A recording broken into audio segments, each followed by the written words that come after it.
Sinabi ng Armed Forces of the Philippines na nasa tamang direksyon tungo sa matatag na bansa ang paglagda ng pamahalaan sa Self-Reliant Defense Posture SRDP Revitalization Act. Kung bakit, alamin sa report ni Almar Forzuelo.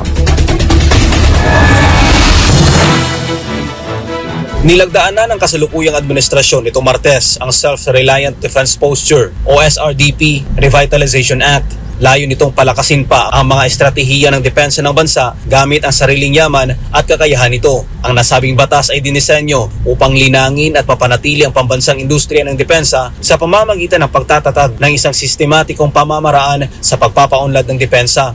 Sa panig ng Armed Forces of the Philippines o AFP, ang Self-Reliant Defense Posture o SRDP Revitalization Act ay isang hakbang tungo sa tamang direksyon. Ito ang inihayag ng tagapagsalita ng AFP na si Colonel Francel Margaret Padilla sa isang pulong balitaan nitong Martes. Anya, sa pamamagitan ng nasabing batas ay mas mapapabuti ang mga kagamitan ng AFP at magagamit ang kaalaman ng mga Pilipino kaugnay sa paglikha ng armas. Sa nasabing batas, binibigyang prioridad dito ang pananaliksik at pag-unlad para mapahusay at mai-update ang mga sistema ng depensa at upang matugunan ang mga natatanging pangangailangan at manatiling nangunguna laban sa posibleng mga banta.